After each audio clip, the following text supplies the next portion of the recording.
गुरु प्यारी साधु संगत जी, राधास्वामी। प्यारी साधु संगत जी, आज के समय में मनुष्य चिंता से घिरा हुआ है। अब तक मनुष्य ने अपनी नासमझी को स्वीकार नहीं किया है। अब तक मनुष्य ने इस बात से इनकार किया है कि वह नासमझ है। अब तक मनुष्य ने अपने आप को समझदार सिद्ध करने का ही प्रयास किया हुआ है, और ज्यादातर लोग तो इसी प्रयास में मरते हैं। वे आखिरी दिन तक अपने आप को समझदार सिद्ध करने में लगे रहते हैं। किंतु बड़ी अजीब बात है, अपने आप को समझदार समझने वाला मनुष्य अब तक इतनी समझ ही पैदा नहीं कर सका कि वह चिंता से मुक्त हो सके। अब तक मनुष्य ऐसा कोई आविष्कार नहीं कर सका, ऐसा कोई उपाय नहीं खोज सका जिससे वह चिंता का विनाश कर सके। उसकी समझ में अभी तक ऐसा कोई प्रयास नहीं आया है। चिंता बनी ही हुई है, पूरा जगत चिंता में फिरता है। सभी के कंधे पर चिंता का बोझा लदा हुआ है। एक चिंता से उतरती नहीं कि दूसरी चढ़ बैठने को तैयार है। यदि मनुष्य इतना समझदार होता तो वह अपनी समझ से चिंता से मुक्त होने का उपाय खोज लेता। फिर ना दुख होते ना तकलीफ होती, फिर कोई चिंता ना होती। जब चिंता ही चली गई फिर क्या चिंता रहेगी? किस बात की चिंता रहेगी? कोई चिंता नहीं रहेगी। अगर चिंता से मुक्त होने का उपाय समझ में होता तो यह नगरी हर्ष उल्लास की नगरी होती। लेकिन यहाँ तो हमें दुख ही दुख देखने को मिलता है। यहाँ तो आए दिन हमारी चिंता बढ़ती जाती है। यहाँ तो हमें ऐसा कोई रास्ता नजर नहीं आता जिस रास्ते पर चलकर हमारी चिंता का हल हो जाए, जिस रास्ते पर चलकर हमारे सर पर बैठी चिंता अपने आप ही उतर जाए। और बड़े मजे की बात है कि वर्तमान की चिंता तो मनुष्य को खाई ही जाती है, जो कि स्वाभाविक है। वर्तमान में मनुष्य जी रहा है, वर्तमान की चिंता भी होना स्वाभाविक है। किंतु मनुष्य को तो भविष्य की चिंता भी खाई जा रही है। बल्कि सच तो यह है, वर्तमान की चिंता से तो मनुष्य को कोई फर्क नहीं पड़ता। अब वह घड़ी घड़ी चिंता का बोझ उठाने का आदी हो चुका है। पर भविष्य की चिंता मनुष्य को भीतर से खोखला करती जा रही है। भविष्य की चिंता ज्यादा दुखदाई है वर्तमान की चिंता से। हो सकता है वर्तमान में आपके पास खाना खाने को ना हो, तो यह भी एक चिंता का विषय है। किंतु यह एक स्वाभाविक चिंता है। पेट खाली है, पेट भरना है, खाना जुटाने के लिए बंदोबस्त करना होगा, थोड़ी चिंता तो लेनी ही पड़ेगी। यदि भीतर चिंता न हो, यदि भीतर खाने का ख्याल ना हो, यदि पेट खाली ना हो, तो हो सकता है हम खाने के लिए कोई प्रयास न करें। किंतु भविष्य की चिंता करना बिल्कुल ही काल्पनिक है, बिल्कुल ही पीड़ा देने वाली बात है। क्योंकि भविष्य की कल्पना में हम कल्पना कर सकते हैं कि हमारे पास भोजन के भंडार हों। वर्तमान में पेट खाली है तो भविष्य की कल्पना में भोजन के भंडार निर्मित कर लेना एक तरह की राहत देता है। पीड़ा वर्तमान में है, पर हम मन में उलझकर भविष्य की कल्पनाएं कर अपनी पीड़ा पर मरहम लगाने का प्रयास करते हैं। इतनी आसानी से ही चिंता का बोझा नहीं उतर जाता। यदि भविष्य की चिंता का बोझा उतारना है तो हमें क्या करना चाहिए, आज के इस सत्संग में बड़े विस्तार से समझाया गया है। आज के इस सत्संग को अंत तक और ध्यानपूर्वक अवश्य सुनें। आज का यह सत्संग आपको अपनी चिंता का बोझा उतारने में बड़ी सहायता प्रदान करेगा। आज के इस सत्संग को ध्यानपूर्वक श्रवण करिए।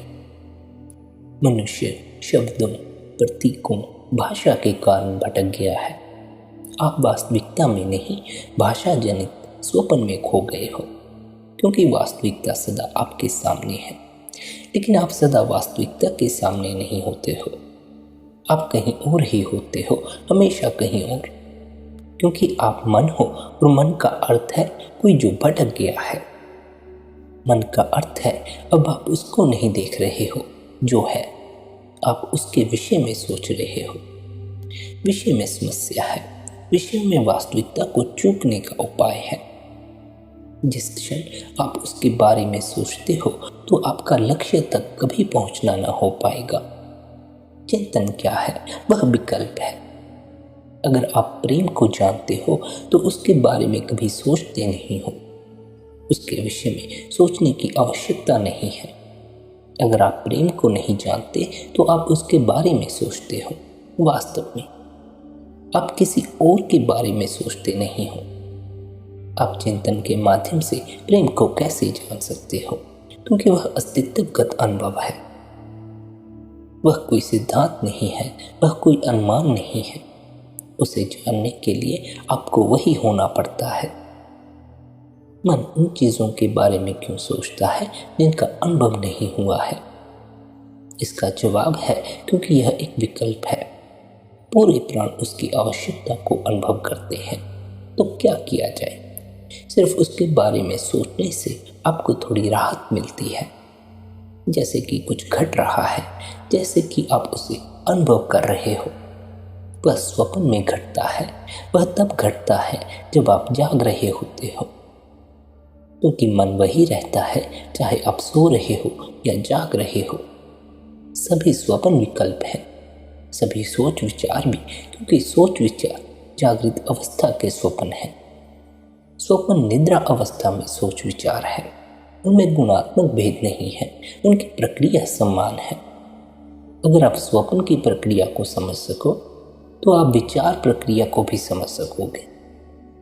स्वप्न देखना अधिक सहज है क्योंकि और भी आत्मीय है। सोच विचार अधिक जटिल है, अधिक विकसित है, इसलिए उसके भीतर अंत तक पहुंचना अधिक कठिन है।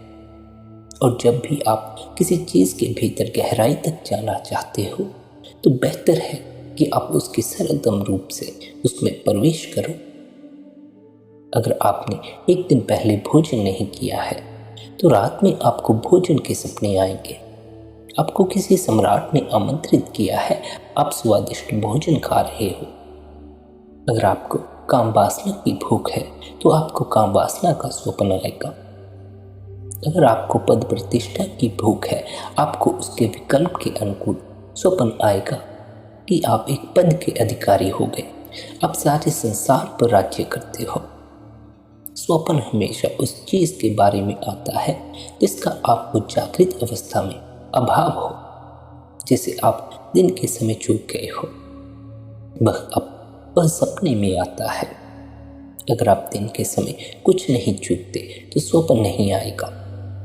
जो व्यक्ति पूरी तरह संतुष्ट है वह स्वप्न नहीं देखेगा। इसलिए बुद्ध पुरुष कभी स्वप्न नहीं देखते। अगर वे चाहें तो भी नहीं देख सकते, क्योंकि सब पूरा हो गया है और समाप्त हो गया है। उनमें कुछ अटका हुआ नहीं है। सपना एक मदहोशी है, कुछ अधूरा पूरा होने की कोशिश करता रहता है। और इच्छाएं ऐसी हैं कि आप उन्हें कभी पूरा नहीं कर सकते। वे पैदा ही होती जाती हैं और बड़ी होती जाती हैं। आप जो कुछ भी करो, कुछ ना कुछ कमी अवश्य रह जाती है। उस कमी को कौन भरेगा? स्वप्न उस कमी को भरता है। आपने उपवास रखा, आपके भीतर एक गड्ढा बन गया। उस गड्ढे को ढूंढना असुविधापूर्ण है, इसलिए रात को सपनों में आप खाते हो। मन ने आपको धोखा दिया है। वह खाना वास्तविक नहीं है, वह आपके भीतर रक्त नहीं बन सकता। आप स्वप्न को पचा नहीं सकते, आप उसके सहारे जी नहीं सकते। तो वह क्या करने वाला है? एक बात, वह अच्छी नींद लाने में सहायक हो सकता है। वह नींद के लिए सहायक है। अगर स्वप्न न हो और आपकी इच्छाएं अधूरी हों, आप बिल्कुल सो नहीं पाओगे। कई बार नींद टूट जाएगी। आपको भूख लगी हो, आप कैसे सो पाओगे? लेकिन सपना आपको झूठा समाधान देता है कि आपने खाना खा लिया, स्वादिष्ट भोजन कर लिया, अब सो जाओ। और आप विश्वास कर लेते हो, क्योंकि यह जानने का कोई उपाय नहीं है कि वह सच है या झूठ। और आप इतनी गहरी नींद में, इतनी बेहोशी में सोए हो, आप कैसे जान सकोगे कि वह सच है या झूठ? क्योंकि किसी भी चीज़ की सच्चाई को होश में ही जाना जा सकता है और आप होश में नहीं हो। फिर इसके अतिरिक्त स्वप्न सुंदर है। वह गहन आवश्यकता को पूरा करता है, इसलिए उसकी चिंता क्यों करें? इस बात की खोज करने की फिर क्या आवश्यकता है कि वह सत्य है या असत्य? जब भी आप प्रसन्न होते हो तब कभी यह जानने का प्रयत्न नहीं करते कि वह सच है या नहीं। आप चाहोगे कि वह सच हो क्योंकि वह इच्छा की पूर्ति है, और उसके बारे में सोचने की कोशिश भी खतरनाक है। हो सकता है वह झूठ सिद्ध हो, फिर क्या करें? इसलिए बेहतर है कि आंखें ही ना खोलें। सपना सुंदर है, नींद ठीक है, क्यों ना आराम करें। रात को अगर आपको शौचालय जाने की ज़रूरत महसूस हो तो तुरंत एक सपना आता है कि आप शौचालय में हो। इस तरह सपना आपकी नींद की रक्षा करता है, नहीं तो आपको जाना ही पड़ेगा। मूत्राशय भर जाता है और आप बेचैन हो जाते हो और आपको शौचालय जाना ही पड़ेगा। लेकिन सपना सुरक्षा देता है। सपना कहता है, हाँ यह शौचालय है, आपने अपना बोझ उतार दिया है, अब सो जाओ। मूत्राशय भरा ही रहता है, बेचैनी बनी ही रहती है, लेकिन सपना एक सुखद पर चढ़ा देता है। वह उसे सहन करना आसान बना देता है। वास्तव में स्थिति वही बनी रहती है, लेकिन सपना आपको एक मिथ्या भ्रम देता है कि वास्तविकता बदल गई है। तो स्वप्न का गहन अर्थ क्या है? स्वप्न का गहन अर्थ है कि वास्तविकता अपने में बहुत कठोर है, आप उससे सहन नहीं कर सकते। वास्तविकता अपनी नग्नता में बहुत कठोर है, आप उसे सहन करने के लिए तैयार नहीं हो। स्वप्न अंतराल को भरता है, वह आपको एक ऐसी वास्तविकता देता है जिसे आप सहन कर सकते हो। मन के द्वारा आपको वास्तविकता इस प्रकार दी जाती है कि आप उसके साथ समायोजित हो सकते हो। जितना आप विकसित होते जाओगे उतना ही सपने देखना कम हो जाएगा, क्योंकि अब समायोजित होने की कोई समस्या न होगी। जितना अधिक आपका विकास होता है उतने ही कम स्वप्न आते हैं। अगर आप सजगता में पूर्ण रूप से विकसित होते हो, स्वप्न समाप्त हो जाते हैं, क्योंकि जब आप पूर्ण रूप से होश में हो, आप वास्तविकता को बदलना नहीं चाहते, आप बस उसके साथ एक हो जाते हो। आप उसके साथ संघर्ष नहीं करते, क्योंकि पूर्ण रूप से सजग होकर आप यह समझ जाते हो कि यथार्थ को बदला नहीं जा सकता। वह सब जो बदला जा सकता है वह है आपकी मनोवृत्ति। आपका मन वास्तविक वैसा ही रहेगा। आप वास्तविकता को नहीं बदल सकते, आप मन की इस झूठी प्रक्रिया को बदल सकते हो। साधारणतः हम वास्तविकता को बदलने की कोशिश कर रहे हैं ताकि वास्तविकता हमारे साथ समायोजित हो जाए। धार्मिक व्यक्ति वह है जिसने इस मूर्खतापूर्ण प्रयास को छोड़ दिया। अब वह स्वयं को समायोजित करने के लिए वास्तविकता को बदलने की कोशिश नहीं कर रहा, क्योंकि वह मूर्खता है।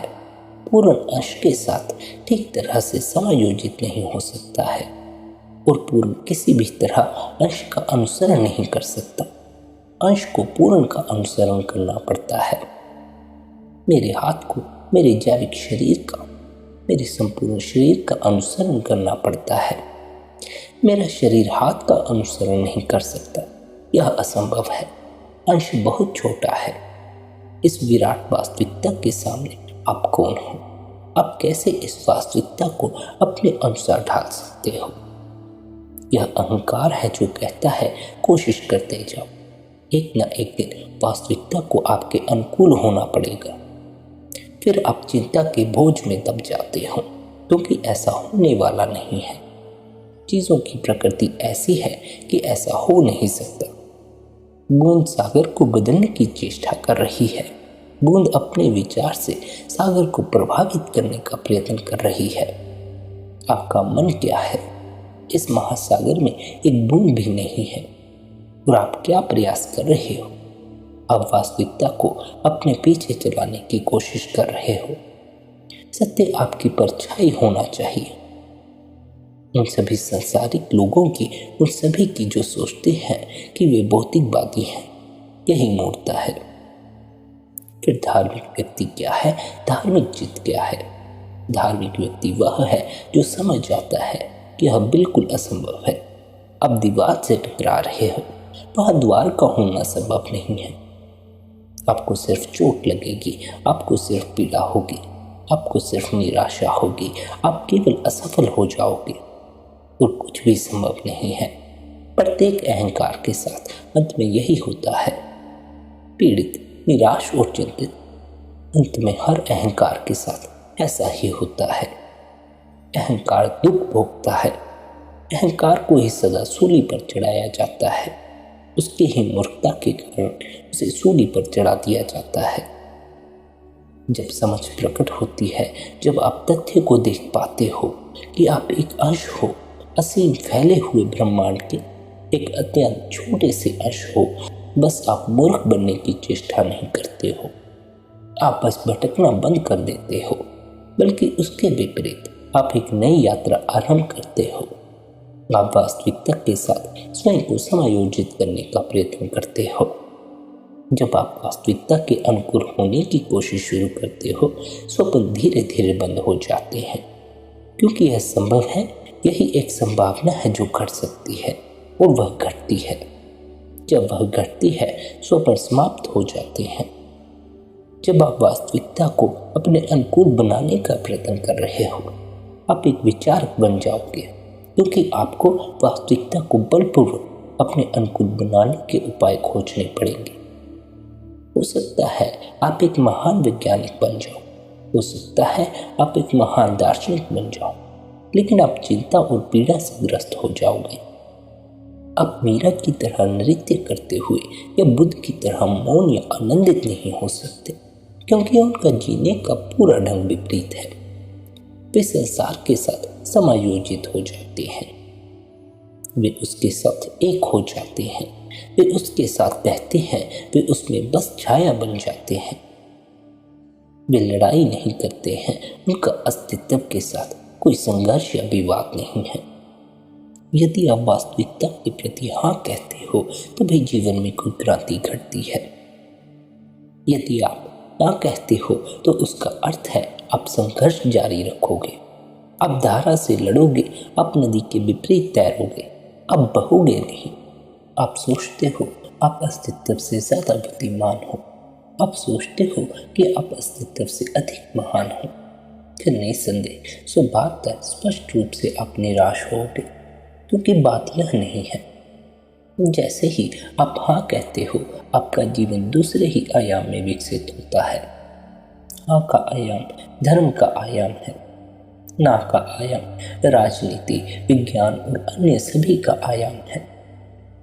रहस्यदर्शी वह है जो नदी के साथ बहता है, वह उसे धकेलता नहीं, वह उसमें तैरता भी नहीं है, क्योंकि तैरना भी लड़ाई है। वह बस बहता है, उसका कोई लक्ष्य नहीं है जहां पर उसे पहुंचना है, क्योंकि आप कैसे लक्ष्य निर्धारित कर सकते हो, आप मंजिल कैसे तय कर सकते हो।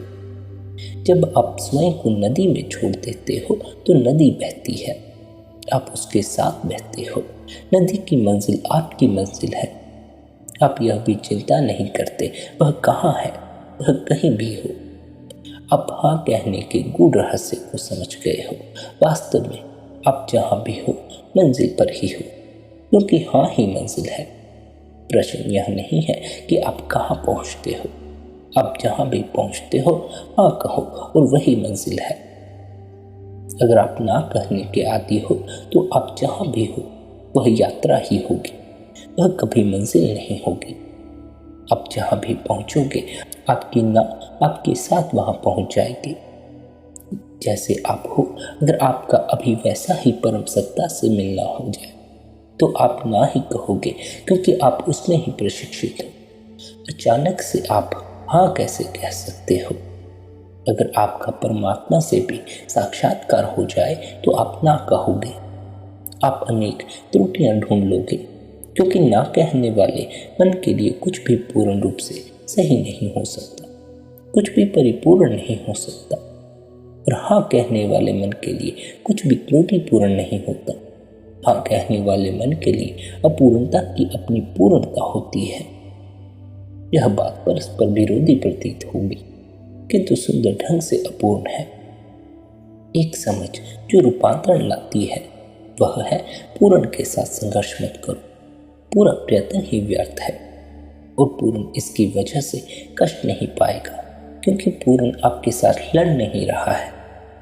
अगर आपको ऐसा प्रतीत होता भी हो कि पूर्ण आपसे लड़ रहा है और आपको पूरी तरह से परास्त कर विजय प्राप्त करने की चेष्टा कर रहा है तो आप गलत हो। अगर आप उसके विरुद्ध संघर्ष करते हो तो आपका अपना संघर्ष ही प्रतिबिंबित होता है। पूर्ण आपसे लड़ नहीं रहा है, उसने आपसे लड़ाई के बारे में सोचा भी नहीं है। वह आपका स्वयं का ही मन प्रतिबिंबित होता है और पूर्ण उसे ही प्रतिध्वनित करता है। आप जो भी करते हो वही प्रतिबिंबित होता है, वह दर्पण है। अगर आप संघर्ष का भाव लेकर जाते हो तो आपको लगेगा कि पूर्ण जो आपके चारों ओर है आपको कुचल डालने की चेष्टा कर रहा है। प्रवाह के प्रतिकूल तैरने की कोशिश करो, पूरी नदी आपको नीचे की ओर धकेलती प्रतीत होती है, जैसे कि पूरी नदी आपको हराने के लिए ही है। लेकिन क्या नदी बस आपको हराने के लिए ही अस्तित्व में है? हो सकता है नदी को आपके बारे में कुछ पता भी ना हो और जब आप वहाँ नहीं थे तब भी वह वहाँ इसी तरह बह रही थी और जब आप वहाँ नहीं होगे तब भी वह उसी तरह बहती रहेगी। वह उस तरह आपके कारण नहीं बह रही है और अगर आपको लगता है कि वह आपके विरुद्ध है, वह आपके ही कारण है। आप प्रवाह के प्रतिकूल जाने की चेष्टा कर रहे हो, आप वास्तविकता के विपरीत जाना चाहते हो। कुछ लोग ऐसे हैं जो हमेशा प्रवाह के विपरीत चलते हैं। वे सब जगह हैं और अपनी कोशिश के कारण उन्हें लगता है कि नदी उन्हें रोंद रही है, उनसे संघर्ष कर रही है, उन्हें हराकर विजय होने की कोशिश कर रही है। पूर्ण आपके विरुद्ध नहीं है, हो नहीं सकता। पूर्ण आपकी माँ है। आप पूर्ण से आते हो, आप पूर्ण में विलीन हो जाओगे। पूर्ण आपके विरुद्ध कैसे हो सकता है? वह बस आपको प्रेम करता है। चाहे आप धारा के प्रतिकूल चलो या अनुकूल चलो, उससे पूर्ण को कोई अंतर नहीं पड़ता है। किंतु हम पूर्ण के विपरीत चलते हैं, हम वास्तविकता के विपरीत चलते हैं। और जब हमें वास्तविकता अपने अनुकूल नहीं मिलती, जब वास्तविकता हमारे विपरीत होती है, हमें पीड़ा होती है। फिर हम भविष्य की मीठी मीठी कल्पनाएं करने लगते हैं जो कि सत्य नहीं है, वह एक झूठ है। हम उस झूठ को भी सत्य मानने लग जाते हैं। और वास्तविकता के प्रति राजी होने का क्या तरीका है? समाज से अपने आप को थोड़ा विदा करना सीखो, समाज से अपने को थोड़ा अलग करना सीखो। व्यक्ति को दिन में 24 घंटे समाज का हिस्सा होने की जरूरत नहीं है। कुछ मिनटों के लिए अगर आप समाज का हिस्सा नहीं हो, अचानक आप पूर्ण में लीन हो जाते हो, आप वास्तविकता के प्रति राजी हो जाते हो। और आपका स्वभाव लचीला होना चाहिए। जब आपको समाज में जाना हो तब भाषा का प्रयोग करना चाहिए, जब आपको समाज में ना जाना हो तब आपको भाषा को छोड़ देना चाहिए। भाषा का एक कृत्य, एक तकनीक की भांति उपयोग होना चाहिए। आपको समाज से जो चीज़ सबसे ज़्यादा जोड़ती है वह भाषा ही है, इसलिए भाषा का उपयोग करना सीखो। आपको उसे मानसिक बाधा नहीं बनाना चाहिए, यही सारी बात है। आप जितना मौन में रह सकें उतना मौन में रहने का प्रयास करें। परमात्मा के साथ मौन ही संवाद है, मनुष्य के साथ भाषा संवाद है। अगर आप परमात्मा के साथ संवाद करना चाहते हो, मौन हो जाओ। यदि आप आदमी के साथ संवाद करना चाहते हो तो बोलो, चुप मत रहो। क्योंकि आप अभी समाज से भी जुड़े हो, इसलिए आप पूरी तरह मौन नहीं हो सकते। आपको भाषा के साथ जुड़ना ही होगा, क्योंकि किसी से बात करने के लिए भाषा की ज़रूरत पड़ती है। किसी से बात करने की यह ज़रूरत क्यों है? क्योंकि अगर आप बात नहीं करते तो उसका अर्थ है कि आप अकेले हो। आप यह स्वीकार नहीं करते कि कोई वहाँ है।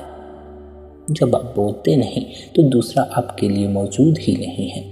आप अकेले हो और दूसरे को पता चल जाता है कि आप उसकी उपेक्षा कर रहे हो, इसलिए लोग बोलते ही रहते हैं। जब वे बात नहीं करना चाहते, उनके पास संवाद करने के लिए, कहने के लिए कुछ नहीं होता, तो वे मौसम के बारे में या किसी भी चीज़ के बारे में बात करेंगे। कोई भी बात काम चला देंगे, लेकिन बात करो, क्योंकि हो सकता है बात न करने पर दूसरे को बुरा लगे और दूसरे के साथ चुप रहना अशिष्टता है। लेकिन परमात्मा के साथ उल्टा है। प्रकृति के साथ अगर आप बात करते हो तो आप चुप जाओगे। प्रकृति के साथ बात करने का अर्थ है आप उस वास्तविकता के प्रति उदासीन हो जो आपके सामने है। वहाँ पर केवल मौन ही चाहिए। जब आप पैदा होते हो तो संसार में आप मौन लेकर आते हो। भाषा दी जाती है, वह एक उपहार है, समाज का प्रशिक्षण है, वह उपयोगी है, एक उपाय है। लेकिन मौन को आप संसार में लेकर आते हो। फिर से उस मौन को उपलब्ध करो, वह इतनी सी ही बात है। फिर से बच्चों की तरह हो जाओ। सारी बात यही है। आप यही निष्कर्ष निकाल सकते हो। आपको प्रकृति के साथ फिर से नाता जोड़ना होगा, लेकिन इसका अर्थ अनिवार्य रूप से समाज के विरुद्ध जाना नहीं है। इसका अर्थ केवल समाज के पार हो जाना है, विरुद्ध नहीं होना है। जब आप पैदा हुए थे, आपके जन्म का पहला क्षण आपके जीवन का अंतिम क्षण होना चाहिए। आपकी मृत्यु फिर आपके जन्म के समान होनी चाहिए। आपको फिर से बच्चा हो जाना चाहिए, दोबारा जन्म लेकर। बच्चे की तरह हो जाने का अर्थ है कि आपको फिर से एक बार चिंता मुक्त जीवन जीना चाहिए। आपको फिर से एक बार वास्तविकता के साथ एक होकर जीना चाहिए। बच्चा वास्तविकता के विरुद्ध नहीं जाता। बच्चा भविष्य की चिंता नहीं करता। बच्चा अगले पल की भी चिंता नहीं करता। बच्चे के पास जो है, बच्चा उसी के साथ जीता है। बच्चा वास्तविकता के साथ जीता है। आप भी वास्तविकता के साथ जीना फिर से सीखें। आप भी वास्तविकता के साथ जीना आरंभ करें। यदि आप वास्तविकता के साथ नहीं जिएंगे तो आपको भविष्य की कल्पनाएं करनी पड़ेगी। कल्पनाओं से केवल चिंता ही होती है। इसलिए यदि किसी भी साधक को चिंता से मुक्त होना हो तो उसका सबसे पहला कदम है वास्तविकता के साथ एक होकर चले।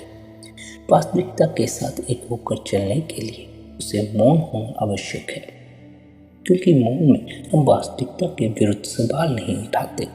हम बिल्कुल चुप हो जाते हैं। हमारा भीतर भी बिल्कुल मौन हो जाता है। फिर भीतर कोई सवाल नहीं उठता। फिर जो है हम उसे स्वीकार कर लेते हैं। फिर हम उसकी रज़ा में राज़ी हो जाते हैं। फिर हमें उसकी रज़ा में रहने का आनंद आने लगता है। फिर हमें उसका भाना मीठा लगने लगता है। राधा स्वामी।